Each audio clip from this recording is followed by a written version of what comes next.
apakah Tras Soekarno yang akan melanjutkan kepemimpinan PDIP ke depan, ataukah sudah habis Tras Soekarno dan digantikan oleh faksi lain di PDIP.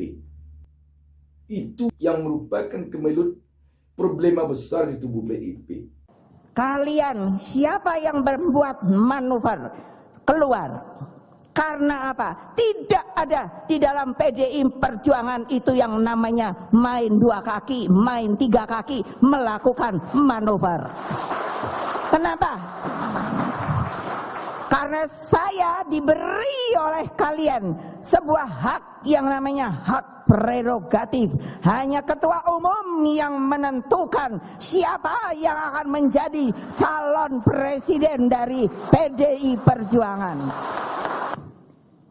Ingat loh, lebih baik keluar deh.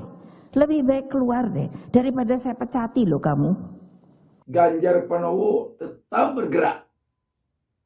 Baru saja dia pergi ke beberapa provinsi di Indonesia seperti ke Bali, Kalimantan, dan juga di Sulawesi.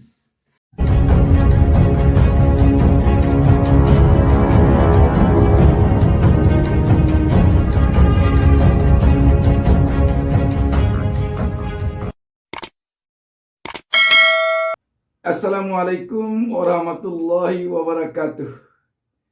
Kembali kita berjumpa dalam kesempatan yang berbahagia ini.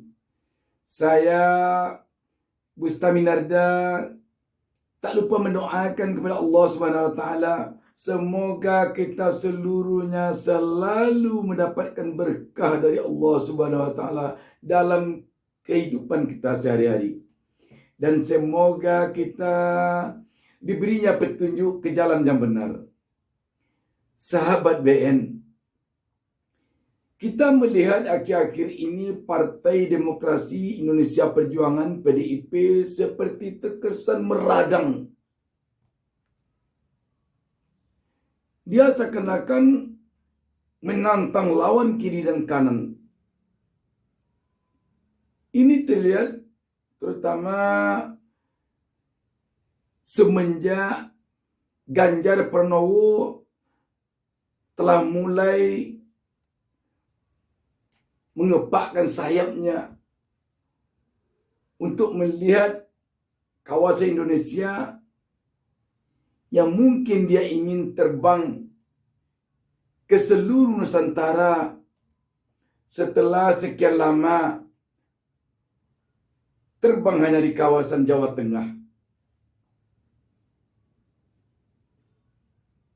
Gerak-gerik dan langkah-langkah politik Ganjar Pranowo untuk melangkah ke arah menapak keinginan untuk menjadi calon presiden Republik Indonesia tahun 2024 nanti sepertinya membuat PDIP agak kepanasan. Seperti yang terlihat ke permukaan yang tidak lagi rahasia atau paling tidak sudah menjadi rahasia umum bahwa PDIP ingin memajukan Putri Mahkota Puan Maharani untuk calon presiden atau wakil presiden pada tahun 2024 nanti sepertinya terkalang oleh langkah politik yang sangat halus dijalankan oleh Ganjar Pranowo. Apalagi ketika Ganjar Pranowo beberapa waktu lalu telah berani diam-diam melihat relawannya mendeklarasikan Pranowo sebagai calon presiden. Yang menambah panasnya lagi, Ganjar Pranowo ini setelah diperingatkan berkali-kali oleh DPP seperti jangan keluar daerah tanpa izin atau peringatan keras dari Ketua Umum PDIP untuk semua calon, tetapi orang tentu sudah melihat arahnya ke satu arah, ke Ganjar. Lebih baik keluar aja deh daripada saya pecatin. Suatu waktu Ketua Umum PDIP mengatakan demikian. Kalian siapa yang membuat manuver keluar? Karena apa? Tidak ada di dalam PDI Perjuangan itu yang namanya main dua kaki, main tiga kaki, melakukan manuver. Kenapa? Karena saya diberi oleh kalian sebuah hak yang namanya hak prerogatif. Hanya ketua umum yang menentukan siapa yang akan menjadi calon presiden dari PDI Perjuangan. Ingat loh, lebih baik keluar deh. Lebih baik keluar deh daripada saya pecati loh kamu. Namun sampai hari-hari terakhir ini kita melihat Ganjar Pranowo tetap bergerak. Baru saja dia pergi ke beberapa provinsi di Indonesia seperti ke Bali, Kalimantan, dan juga di Sulawesi. Setelah itu kita melihat PDIP meradang lagi ketika Partai Nasdem yang merupakan partai koalisi yang terdepan untuk rezim Jokowi selama ini, sekarang dengan beraninya mendeklarasikan Anies Baswedan yang merupakan oposisi bagi pemerintah pusat selama ini terhadap pimpinannya di DKI Jakarta, dideklarasikan oleh Surya Paloh, Ketua Umum Partai Nasdem, untuk Anies menjadi bakal calon presiden 2024. Menyikapi hal ini, kelihatannya PDIP memang sangat kepanasan. Berbagai isu dilontarkan untuk menghantam Nasdem dan Anies. Setidaknya dapat kita lihat bagaimana manuver-manuver yang dilontarkan oleh Sekretaris Jenderal PDIP Hasto Kristianto. Pak, ini Pak Jokowi baru saja mau mewacanakan adanya reshuffle nih Pak. Apakah Bapak setuju bahwasanya kalau misalkan yang melakukan antitesa dari politik Pak Jokowi untuk di reshuffle Pak? Ya, apa yang disampaikan Pak Jokowi sangat bagus. Setuju apa tidak? Berarti setuju Pak? Karena itu adalah hak prerogatif dari Pak Presiden. Pak Presiden memerlukan menteri yang loyal, menteri yang solid, menteri yang bekerja menyelesaikan masalah rakyat, sehingga nanti pemilu 2024 dalam sense of happiness yang tinggi karena prestasi dari menteri yang memikirkan rakyatnya, yang fokusnya mengatasi masalah ekonomi, yang fokusnya adalah membuat legacy di dalam kementerian yang dipimpinnya untuk rakyat. Nah, sehingga Presiden Jokowi akan menggunakan kewenangan penuh untuk melakukan evaluasi terhadap para menterinya yang tidak menjalankan perintah Presiden. Apalagi kalau ada menteri yang justru menyiapkan antitesa bagi Presiden. Sekarang bergulir lagi, PDIP meradang lagi ke Partai Demokrat.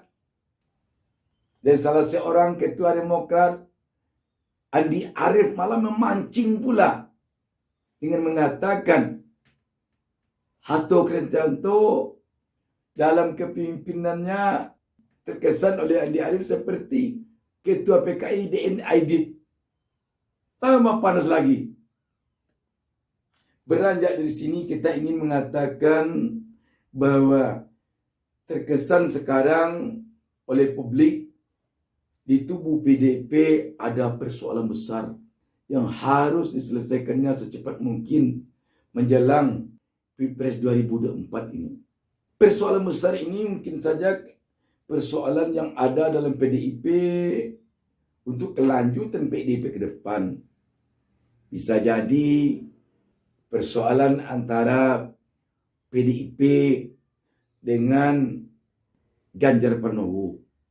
Manuver Ganjar Pranowo untuk maju sebagai calon presiden tanpa terlebih dahulu diputuskan oleh Ketua Umum PDIP sebagai pemegang mandat prerogatif. Dampaknya bisa jadi ke dalam tubuh PDIP kepada kelanjutan kepemimpinan di PDIP ke depan. Kalau hanya sebagai calon presiden dari PDIP, kita yakin pengaruhnya tidak akan terlalu besar. bagi PDIP, kalaupun dia nanti tidak berhasil merebut kursi RI 1 sebagai presiden atau RI 2 sebagai wakil presiden dari PDIP, dia memposisikan diri jadi oposisi. Tak jadi persoalan 5 tahun, susun lagi kekuatan untuk 5 tahun depan. Tetapi kalau berdampak pada kepemimpinan PDIP nanti, itu dampaknya akan lebih besar. Ini berkaitan dengan apakah Soekarno yang akan melanjutkan kepemimpinan PDIP ke depan, ataukah sudah habis Soekarno dan digantikan oleh faksi lain di PDIP. Itu nanti yang merupakan kemelut problema besar di tubuh PDIP. Makanya publik sekarang melihat PDIP punya problema besar seiring dengan suksesi kepemimpinan nasional tahun 2024 nanti dan suksesi kepemimpinan di tubuh PDIP setelah habis masa jabatan Ibu Megawati nanti. Rakyat membaca atau memaknai meradangnya PDIP kian kemari, terutama melalui sekjennya Kristianto akhir-akhir ini, kemungkinan besar karena problema besar yang sekarang terjadi di PDIP secara diam-diam. Bisa jadi seperti itu. Dan untuk diketahui, usia kekuasaan itu rata-rata 20 sampai 25 tahun. Khusus untuk Indonesia, kita telah berpengalaman usia kekuasaan yang paling lama itu hanya dipegang oleh rezim Orde Baru, rezim Soeharto, rezim Golkar selama 32 tahun. Itu yang paling lama. Tetapi sesungguhnya semenjak 20 tahun ke atas itu sudah morak-marik. Sudah bagaikan api dalam sekam.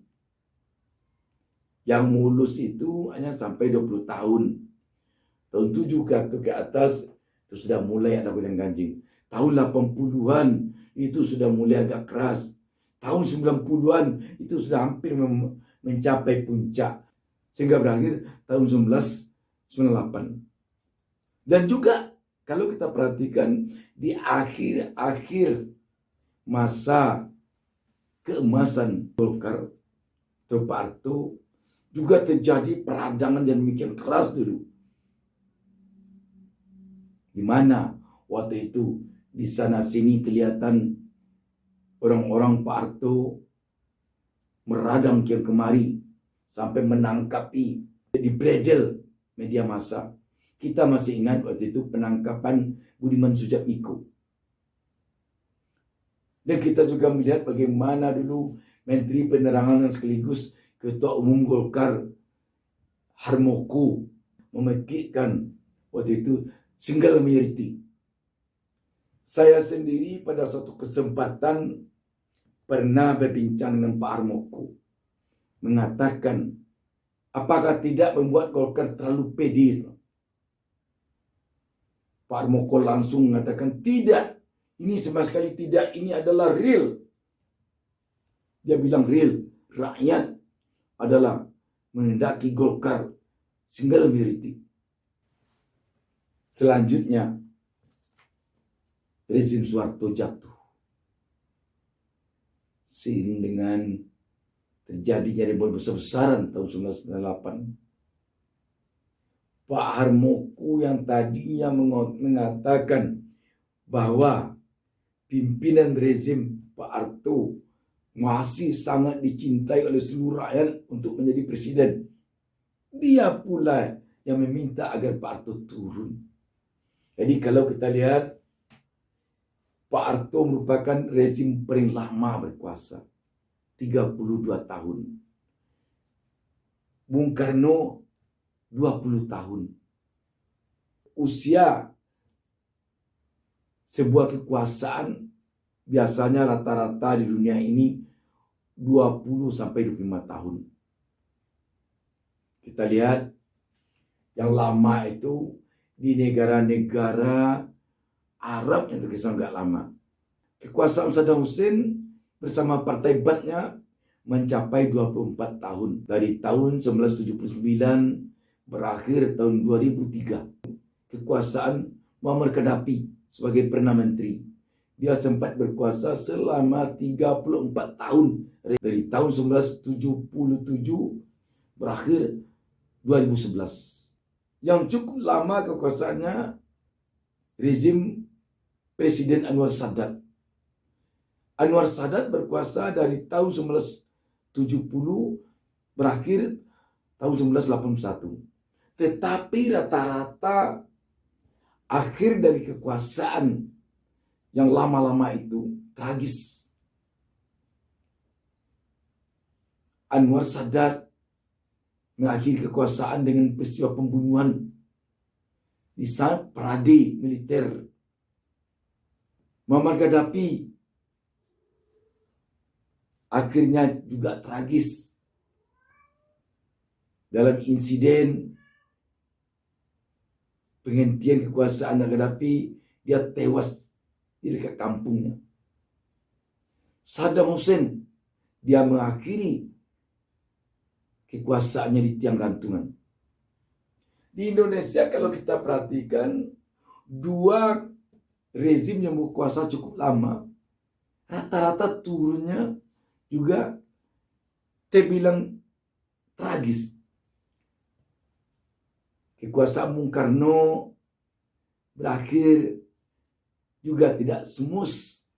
Kita tahu bagaimana akhir dari kepimpinan Bung Karno. Pak Harto apalagi. Akhir kepimpinan Pak Harto di tangan pendemo.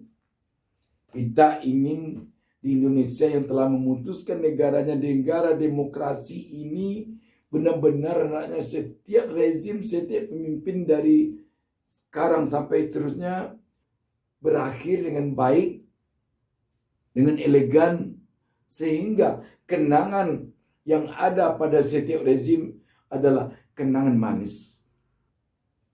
Demikian. Wassalamualaikum warahmatullahi wabarakatuh. Jangan lupa subscribe. Jangan lupa subscribe.